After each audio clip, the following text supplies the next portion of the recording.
یا ذل جلال والاکرام، دنیا اور آخرت میں ہمیں عافیت اور سلامتی نصیب فرما۔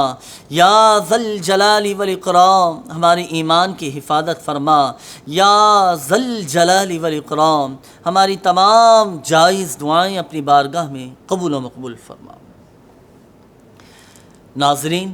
انسان کی زندگی میں بسا اوقات کچھ ایسے لمحات آ جاتے ہیں، کچھ ایسی گھڑیاں آ جاتی ہیں، کچھ ایسے ایام آ جاتے ہیں، کچھ اس طرح کے معاملات اس کی زندگی میں آ جاتے ہیں کہ وہ اپنے آپ کو بے بس،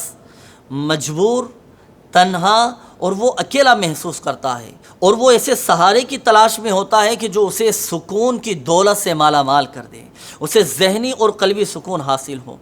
تو اسلامی تعلیمات جو ہماری زندگی کے ہر شعبے کو محیط ہے، اسلامی تعلیمات ہماری زندگی کے ہر شعبے میں ہماری رہنمائی کرتی ہے اور ہمیں بتاتی ہے کہ دلوں کا چین، دلوں کا سکون یہ اللہ ہی کی یاد میں ہے۔ قرآن مجید فرقان حمید میں اللہ پاک نے ارشاد فرمایا، الا بذکر اللہ تطمئن القلوب، دلوں کا چین، دلوں کا سکون یہ اللہ کی یاد میں ہے۔ دعا ایسی چیز ہے کہ جو بندے کو کبھی مایوس نہیں ہونے دیتی۔ اس لیے جب بھی کوئی مشکل آ جائے، کوئی پریشانی آ جائے، کوئی آزمائش آ جائے، کوئی تکلیف آ جائے، کبھی دل کے اندر بے قراری، بے چینی آپ کو محسوس ہونے لگے، تو دعا کے لیے اللہ پاک کی بارگاہ میں ہاتھ اٹھا دیجئے کہ دعا کی برکت سے بڑی بڑی مشکلات دور ہو جاتی ہیں، بڑے سے بڑے مسائل حل ہو جاتے ہیں، اور ایک ذہنی اور قلبی سکون حاصل ہوتا ہے۔ ایک وظیفہ میں آپ کو عرض کرتا ہوں، اللہ پاک کے یہ دو مبارک صفاتی نام